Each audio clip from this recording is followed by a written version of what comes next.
92.7 big FM पर आप सुन रहे हैं सुहाना सफर विद अनु कपूर।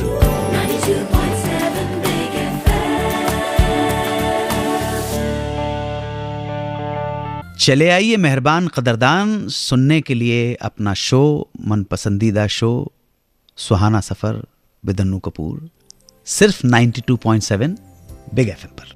आज हमने बात की साल 1982 की। ये वो साल था जब किसी हिंदुस्तानी ने नहीं, इंडियन ने नहीं, बल्कि वेस्टर्न वर्ल्ड के आदमी ने हिंदुस्तान के एक महानायक की जीवन के ऊपर फिल्म बनाने की सोची। ये महानायक भारत के राष्ट्रपिता भी माने जाते हैं और इनका नाम है मोहनदास करमचंद गांधी। गांधी क्या हैं? गांधी कौन थे? इसके बारे में बहुत चर्चाएं हैं। मैं तो अपने एक दोस्त की आप बीती सच्ची कहानी आपको संक्षिप्त में सुनाना चाहता हूं। ये दोनों दोस्त दिल्ली के थे और अपने यूथ के अंदर इन्होंने सोचा कि हम यूरोप जाके नाम कमाएंगे, पैसा कमाएंगे। माँ बाप से परमिशन ली और किसी तरह से ये लोग $100 रख के पहुंच गए। यहाँ से निकले, अफगानिस्तान पहुंचे, अफगानिस्तान से कहीं और पहुंचे। इनका उद्देश्य था कि किसी तरह से पहुंच जाए और जाके वो कम्युनिस्ट रिजीम था, कम्युनिस्ट लोगों का देश था तब बल्गेरिया। वहाँ पर सीमा पर बल्गेरिया की बॉर्डर के ऊपर ये लोग पकड़ लिए गए। इनके पास पैसा कौड़ी नहीं था। बल्गेरिया की मिलिट्री पुलिस ने इनको पकड़ लिया। अब समस्या ये थी कि बरसात हो रही थी। एक जो मौसेरा भाई था उसको बुखार भी चढ़ गया था। दूसरे मौसेरे भाई ने कुक्कू नाम था, कुक्कू शर्मा उनका नाम था, उन्होंने अपने मौसेरे भाई बाली को पीठ के ऊपर लाद दिया और किसी तरह से आगे बढ़े। लेकिन मिलिट्री पुलिस, बल्गेरिया में कम्युनिस्ट रिजीम की मिलिट्री पुलिस ने उनको पकड़ लिया। इनकी समस्या ये कि ये बल्गेरियन लैंग्वेज नहीं समझ पाते थे और उनकी समस्या ये कि वो इंग्लिश नहीं समझ पाते थे। दोनों समझाने की कोशिश कर रहे हैं। मिलिट्री की गनें उनके सीने के ऊपर तनी हुई हैं। तब कुक्कू को समझाने के लिए बोलना पड़ा Gandhi Gandhi India, Gandhi India, Gandhi India.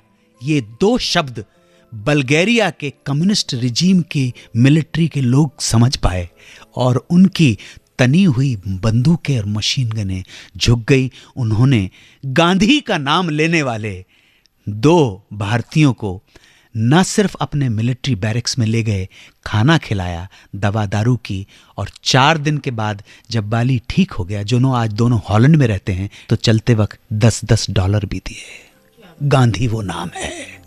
इसी गांधी को लेकर रिचर्ड एटनबरो ने एक फिल्म बनाई, गांधी। बेन किंग्सले को लिया गया और गांधी फिल्म की शूटिंग जाहिर है कि हमारे यहाँ पर हिंदुस्तान में की गई।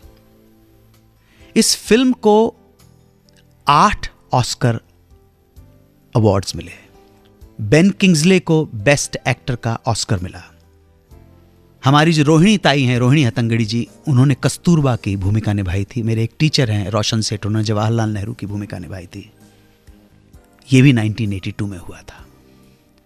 यही वो साल था जब सुभाष घई ने पहली बार दिलीप कुमार को डायरेक्ट किया। फिल्म थी विधाता, जिसमें फिल्म संघर्ष के बाद एक बार फिर दिलीप कुमार और संजीव कुमार आमने सामने आए।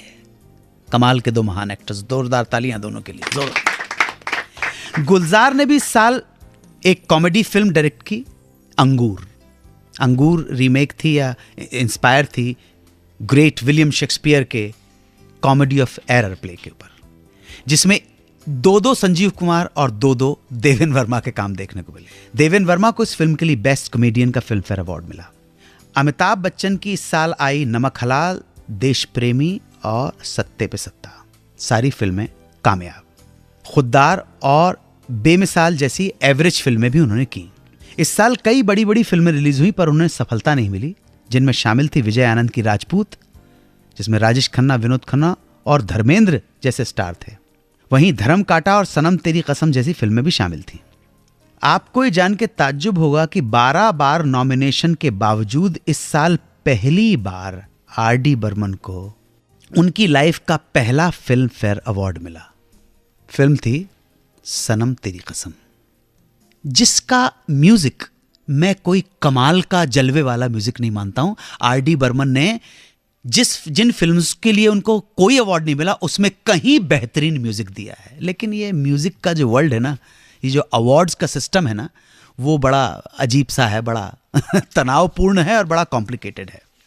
आर डी बर्मन ने इससे पहले बेहतरीन म्यूजिक दिया है कारवां में, आपकी कसम में, यादों की बारात, खेल खेल में, शोले, किनारा, लव स्टोरी, इनके लिए नॉमिनेट हुए लेकिन कभी उनको अवार्ड नहीं मिल पाया। तो ऐसा था साल 1982 का लेखा जोखा। Richard Attenborough, Subhash Ghai, Dilip Kumar, Sanjeev Kumar, R D Burman, Rajesh Khanna, Amitabh Bachchan, और ये वो साल था 1982 का जिस साल में हमने इन लोगों की चर्चा की। और 1982 में ही आपका ये मित्र अन्नू कपूर 29 जून 1982 को बोरीवली प्लेटफॉर्म पर उतरा था। 3:30 बजे बोरीवली से एक लोकल ट्रेन पकड़ के पहुंचा था बांद्रा। बांद्रा से एक स्कूटर ऑटो रिक्शा वाले ने ₹1.20 लेके कार्टर रोड पहुंचा था। ये वही दिन था जब मैं मुंबई नगरी में आया था, जो तब से लेकर अब तक ये मुंबई नगरी मेरी कर्मभूमि रही। इस नगरी के लोग खुश रहें, सलामत रहें, आबाद रहें, ये मेरी प्रभु से प्रार्थना है। आप और हमारे बीच में ये प्रेम का रिश्ता बना रहे, इसी प्रार्थना के साथ कल फिर मुलाकात होगी। 92.7 बिग FM पर आप सुन रहे हैं सुहाना सफर विद अनु कपूर।